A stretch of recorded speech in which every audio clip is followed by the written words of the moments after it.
This is my Personal NES. This is what happens when I try to play a game. Just a blinking red light and nothing on the screen. So let's see if we can fix it. This video is sponsored by iFixit. More on them in a minute. Those pins way down there are most likely what's causing this issue. So let's get this thing taken apart and get those pins fixed.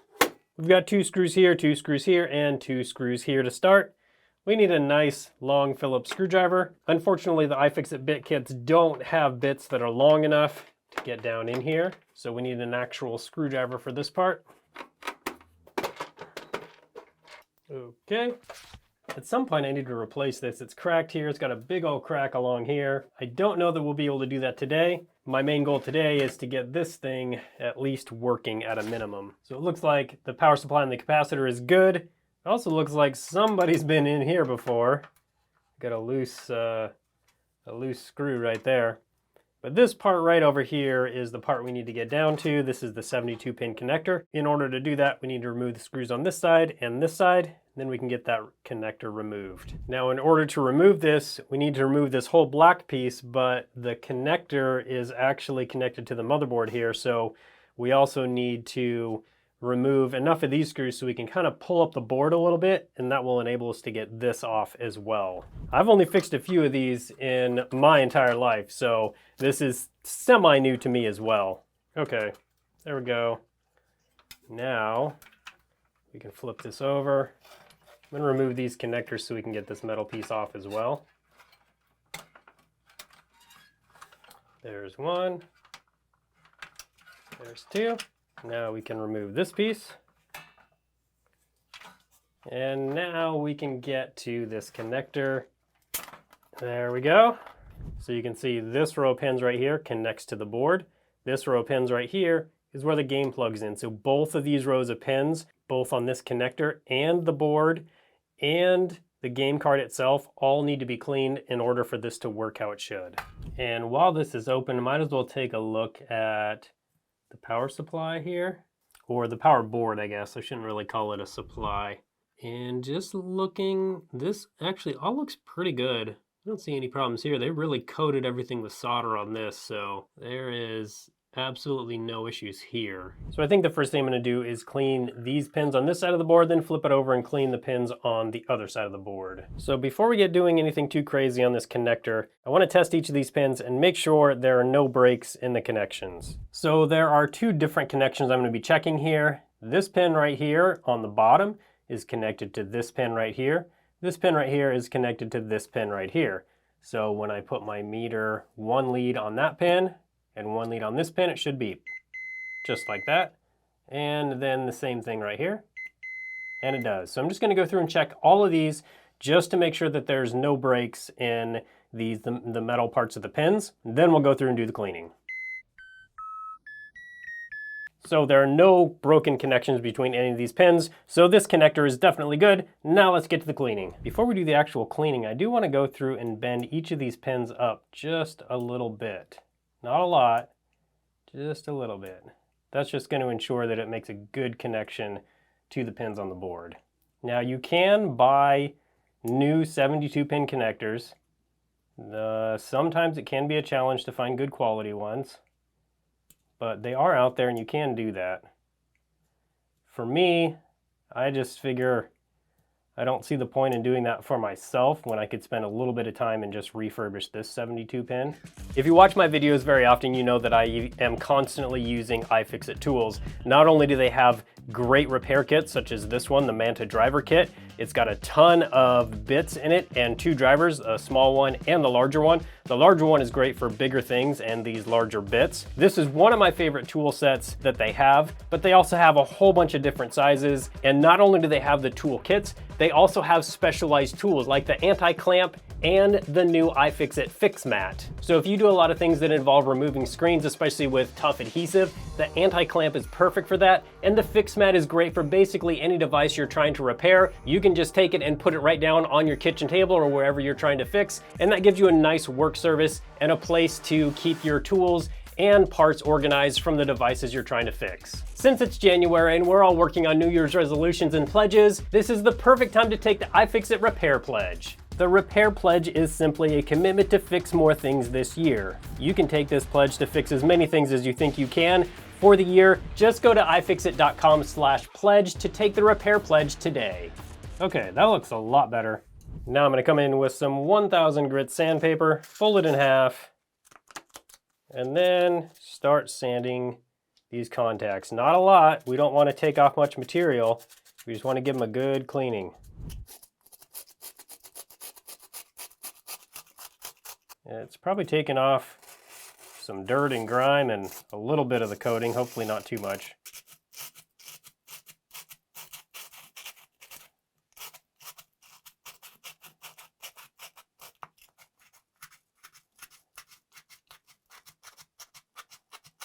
Now that this is all sanded, let's get it into a pot of boiling water for a few minutes. And while we do that, let's work on the pins on this board. There's a number of ways to clean these pins. What I'm going to be doing today is using a little bit of sandpaper. Same sandpaper we used for the 72 pin connector.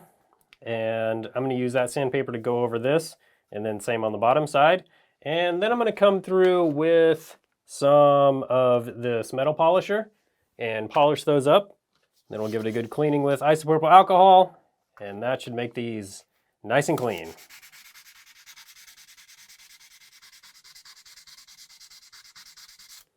So already you can see how much, I hope, that's hard to get in camera. There, you can kind of see it. You can see how much oxidation is on these little pads.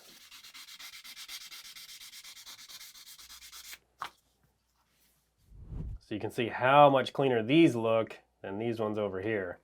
So this is a pretty dirty board and some pretty dirty connectors.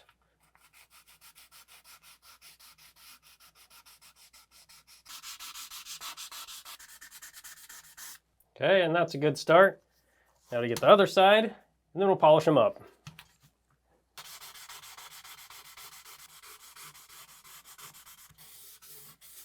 And now for the metal polish.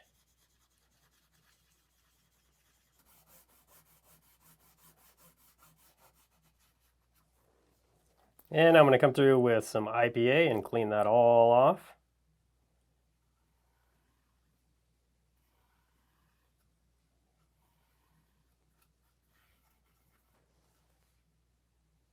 Now those pins look way cleaner. This is going to make such a better connection.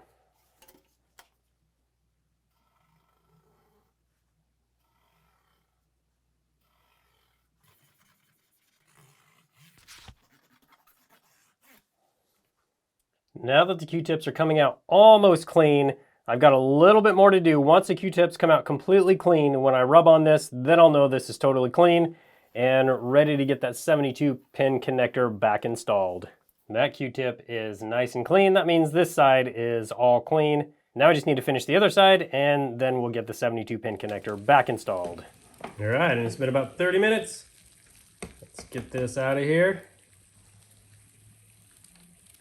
There we go. Now just to let it dry, and then we can get it installed onto the motherboard. And let's just get this lockout pin taken care of. We're going on the 4th pin on the Nintendo chip. 1, 2, 3, 4. I'm gonna use some side cutters to get in there, and I can't quite get in there good enough. Gotta be careful with these capacitors. We don't wanna mess them up. I mean, we could replace them, I guess, but.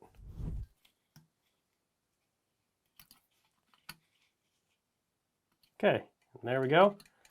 I'm just going to leave this pin lifted up, the leg of this pin lifted up like this, make sure there's no connection there.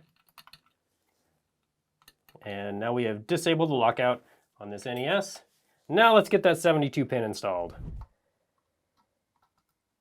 So I'm going to set it on here like this and then push it down. It's going to be really hard to push, especially with those pins being tighter now. Ah, there we go. Got it. Those holes are lined up. Now we can get this installed into the chassis. And after all that work cleaning the board and the 72 pin, I do want to make sure we do a basic clean on the inside of this NES. No reason not to since we're already in here. Nothing too crazy, but enough so all the dust is kind of gone.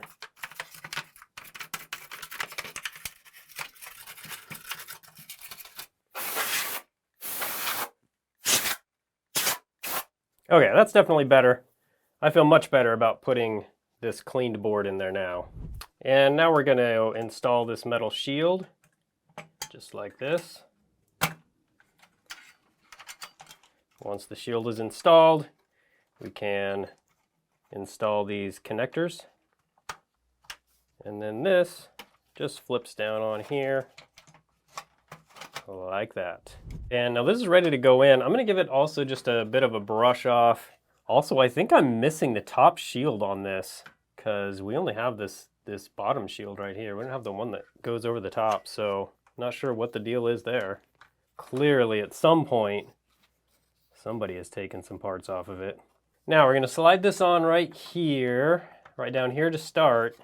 And then as soon as it gets in here, we also need to make sure that this part goes down right against the board as well. There we go. And it is fully on there now. Okay, looks good. So now I think we're ready to test a game, but I don't want to put a dirty game into this nice clean 72 pin, so let's clean the game as well. I'm going to grab the game bit out of my iFixit toolkit. This is the Manta driver kit, by the way. It is one of their larger sets. Okay, oh yeah, the pins are pretty dirty on this one. There are a lot of ways we can clean these pins. I've used everything from this metal polisher to just a Q-tip and some isopropyl alcohol. Today the method I'm going to be using is some deoxit and a little bit of magic eraser. See how this does. This was recommended to me in one of my recent videos, so I figured we'd give it a try. Okay, let's just do some scrubbing now. So the game Bad Dudes is actually my wife's favorite game. So part of the reason I'm doing this video is to get my NES working so I can take it home and we can play Bad Dudes. I've never played Bad Dudes, so I think after this I need to practice up a little bit to make sure I can contribute and, you know, hopefully dominate our high score. Assuming the game works that way. I don't even know how the game works. And then I'm going to clean that off with some isopropyl alcohol on a Q-tip. Let's see how that looks.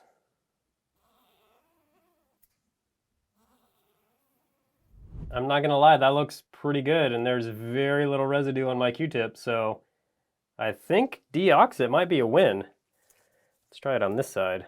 Not gonna put quite as much on here. Clean off all the residue from the deoxit and the magic eraser. And same thing here. There's very, very little residue left. There's a little bit of a dark spot there, but overall, these pins are very clean now. I think we're ready to get this installed back in the cartridge. Then we can plug in the NES after we get the cover on and test it and see if this game will even work. And here we go back into the cartridge case. Now our game is ready. Let's get the NES back together so we can test it. And let's just make sure the game slides in here how it should and we can press it down. Yeah, those are pretty tight pins. Okay, and there we go. So that should work fine.